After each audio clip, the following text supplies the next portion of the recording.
Hi sa inyong lahat!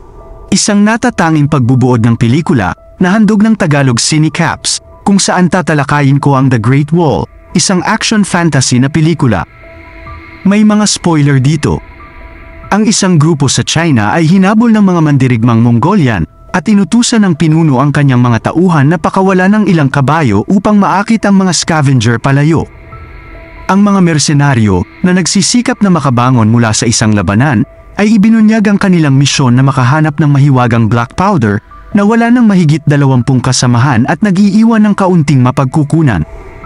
Isang anino na nilalang ang umatake sa grupo, pinatay ang lahat ng mandirigma maliban kina William at Tovar. Tinalo ni William ang halimaw, pinutol ang braso nito, at umalis sila sa site, hindi sigurado sa kanilang kapalaran. Kinabukasan, sila ay natuklasan ng mga Mongolian at pinilit na tumakas habang malapit silang hinahabol ng kaaway sa likuran. Dumating si William at Tovar sa Great Wall sa China na nakaharap sa mga arrow at isang barrage ng mga arrow, nagpasyang sumuko sa halip na mahuli ng mga Mongolian. Nagulat ang mga commander ng Great Wall sa higanting braso ng nilalang ni William at sa panunuya ni Commander Lin Mei sa kanyang pagtatanggol sa sarili. Hinala ng estratehista na si Wang na maaaring totoo ang mga kwento ng mga dayuhan dahil ang kanilang mga armas at damit ay nababalot sa dugo ng nilalang.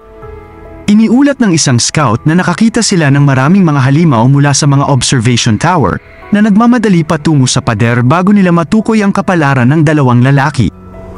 Inutusan ni General Xiao ang mga hukbo na maghanda para sa labanan, kasama ang mga sundalong nakasuot ng makulay na baluti na nakahanda.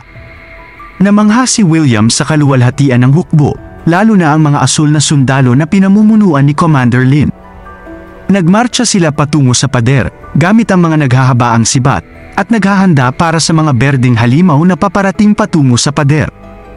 Inutusan ni General Xiao ang artillery na umatake na nagdulot ng paglipad ng mga bolang apoy patungo sa mga halimaw. Ang mga archers ay pumana ng mga palaso na pumatay ng maraming nilalang. Ang mga halimaw ay tumatakbo patungo sa isang higanteng pader, sa kalaunan ay nakarating sa base. Sinasaksak ng mga babaeng nakasuot ng asul na baluti ang mga halimaw gamit ang mga sibat, ngunit maraming sundalo ang napatay ng halimaw. Dumating ang reyna ng mga halimaw kasama ang kanyang mga bantay, na nagpapahintulot sa estratehista na si Wang na magdirekta ng mga pag-atake ng artillery, ngunit mabilis na hinarangan ng mga bantay ang mga pag-atake na pinoprotektahan ang kanilang reyna. Inutusan ng reyna ang kanyang mga nilalang na umakyat sa mga pader, na naging sanhi ng mabilis na pagkatalo ng mga halimaw sa mga sundalo. Sinubukan ni William at Tovar na kumawala, ngunit pinakawala ni Ballard na pinutol ang kanilang mga lubid. Isang batang sundalo, si Peng Yong, ang sumalakay sa isang higanting halimaw ngunit napaatras ito. Si William, sa tulong ni Tovar, ay sinaksak ito sa bibig at pinatay sa pamamagitan ng pagtusok sa mata.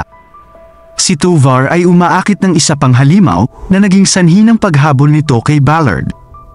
Pinatay ito ni William gamit ang isang palaso at halos hindi nakatakas sa nilalang. Inutusan ng reyna ang mga nilalang na umatras gamit ang mga soundwave na pinipilit silang dalhin ang kanilang mga napaslang na kasamahan palayo, na pinipigilan ng mga tao na malaman ang tungkol sa kanila. Matapos ang tagumpay, lumapit ang mga komandante sa kanila na nagpapakita ng pagtutulungan at pinupuri ang kanilang katapangan. Inalok sila ni General Xiao ng tirahan sa halip na ikulong sila. Pagkatapos ng pagkubkob, ang batang sundalong si Peng ay nagpahayag ng pasasalamat kay William sa pagligtas sa kanyang buhay sa halip na iwan siyang patay. Nakilala ng dalawang lalaki si Ballard, na dating guro ng English at naghahanap ng black powder 25 taon na ang nakararaan. Inalok sila ni Ballard ng black powder at iminumungkahi na umalis sila ng maaga. Nadiskubre ng strategist na si Wang ang isang magnet sa kanilang mga gamit, na maaaring nakaimpluwensya sa kakayahan ni William na patayin ang halimaw. Ang mga halimaw, na tinatawag na Tao Te, ay umaatake sa mundo tuwing 60 taon mula nang dumating sila. Kung nakakakuha sila ng sapat na pagkain, ang kanilang bilang ay maaaring dumami na kumalat sa buong mundo.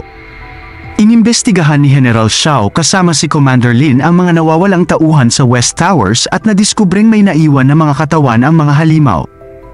Nagmarcha pasulong ang mga sundalo, ngunit nakatagpo ng pangalawang pananambang ng mga Tao Te. Sabay-sabay na umaatake ang mga halimaw at si General Shao ay nasugatan ng husto. Dumating ang buong hukbo, ngunit huli na para iligtas sila. Itinalaga ni General Shao si Commander Lin bilang kanyang kahalili, na hinimok siya na huwag maliitin ang katalinuhan ng halimaw. Isang napakalaking libing ang idinaos para sa pagkamatay ng pinuno, na may mga parol na pinalipad upang liwanagan ang daan para kay General Shao sa kanyang pagpasok sa kabilang buhay. Ang sugo, si Shen, ay dumating sa Great Wall na may mga talaan ng 60 taong gulang na halimaw na nakatagpo. Ang mga nilalang ay naging paralisado matapos habulin ang mga sundalo sa isang bundok na may magnet, katulad ng kay William. Iminumungkahi ni William na kunin ang isang tautay gamit ang isang kawit, ngunit hindi nasisiyahan si Tovar, na nagpapaalala sa kanya ng kanilang plano sa pagtakas. Naghahanda si Wang na makuha ng buhay ang isang nilalang sa pamamagitan ng paggamit ng anesthetics sa mga kawit. Dumating ang mga tautay at nagtatanggol ang mga sundalo laban sa mga halimaw. Pinutol sila ng mga naglalakihang talim habang umaatake ang mga mandirigma. Nagpaputok si General Lin ng mga salapang, nagpakawala ng mga higanting kawit at nahuli ang maraming halimaw. Gayunpaman, napagtanto ng mga nilalang ang intensyon ng mga tao at lumaya sila, maliban sa isa. Sinusubukan ni Ballard na kumbinsihin si Tovar na umalis sa pader sa panahon ng labanan, ngunit tumanggi siyang iwan ang kanyang kaibigan. Nagpasya si William na tumulong sa pagkuha ng huling tautay sa mga tanikala na nakulong sa isang hangganan ng apoy. Sinubukan niyang kunin ang nilalang ngunit inatake siya. Iniligtas siya ni Tovar at nagtutulungan silang patayin ang mga halimaw. Nagpasabog ng bomba ang hukbo, pinatay ang mga umaataking tautay at iniligtas ang buhay ng mga lalaki. Ang higanting hayop ay inilagay sa isang hawla at pinag-eksperimentuhan ni Wang.